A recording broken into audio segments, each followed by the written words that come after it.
ಹಾಸನ ಜಿಲ್ಲೆಯಲ್ಲಿ ಎಗ್ಗಿಲ್ಲದೆ ನಡೀತಾ ಇದೆ ಮರಳು ಮಾಫಿಯಾ. ಈಗ ಸ್ಥಳೀಯರು ವ್ಯಾಪಕ ಆಕ್ರೋಶವನ್ನು ಹೊರಹಾಕ್ತಾ ಇದ್ದಾರೆ ಅಧಿಕಾರಿಗಳು ಮತ್ತು ಪೊಲೀಸರ ವಿರುದ್ಧ. ಹಾಸನ ಜಿಲ್ಲೆಯಲ್ಲಿ ಅಕ್ರಮ ಮರಳು ದಂಧೆ ನಿಲ್ತಾನೆ ಇಲ್ವಂತೆ.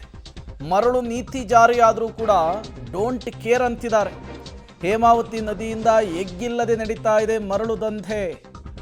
ಅಕ್ರಮ ಮರಳು ಸಾಗಾಣಿಕೆಗೆ ಪೊಲೀಸರು ಅಧಿಕಾರಿಗಳು ಕುಮ್ಮಕ್ಕು ಕೊಡ್ತಿದ್ದಾರೆ ಅನ್ನೋದು ಆರೋಪ. ಮರಳು ದಂಧೆಯಿಂದ ಸರ್ಕಾರದ ಬೊಕ್ಕಸಕ್ಕೆ ಅಪಾರ ಪ್ರಮಾಣದ ನಷ್ಟ ಆಗ್ತಾ ಇದೆ.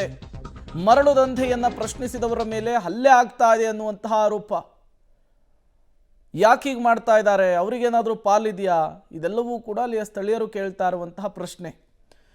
ಕಣ್ಮುಚ್ಚಿ ಕುಳಿತುಕೊಂಡಿದ್ದಾರೆ ಪೊಲೀಸರು ಮತ್ತು ಜಿಲ್ಲಾಡಳಿತ ಅಂಥೇಳಿ ಜನ ಈಗ ಆಕ್ರೋಶವನ್ನು ಹೊರಹಾಕ್ತಾ ಇದ್ದಾರೆ. ಈ ಪೊಲೀಸರು ಮತ್ತು ಅಧಿಕಾರಿಗಳ ನಿರ್ಲಕ್ಷ್ಯದಿಂದ ಹೇಮಾವತಿಯ ಒಡಲು ಬರಿದಾಗ್ತಾ ಇದೆಯಂತೆ.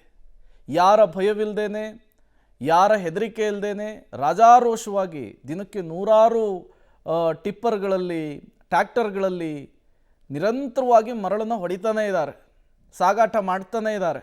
ಸ್ಥಳೀಯರು ದೂರು ಕೊಟ್ಟು ಸಾಕಾಗಿ ಹೋಗ್ಬಿಟ್ಟಿದೆ. ಈಗ ಅವರು ಹೇಳ್ತಾ ಇರುವಂತಹದ್ದು ಅಧಿಕಾರಿಗಳು ಮತ್ತು ಪೊಲೀಸರು ಕೂಡ ಶಾಮೀಲಾಗಿದ್ದಾರೆ. ಹಾಗಾಗಿ ಈಗ ರಾಜಾರೋಷವಾಗಿ ಮರಳು ಮಾಫಿಯಾವನ್ನು ನಡೆಸ್ತಿದ್ದಾರೆ ಕಿಡಿಗೇಡಿಗಳಲ್ಲಿ ಅಂಥೇಳಿ.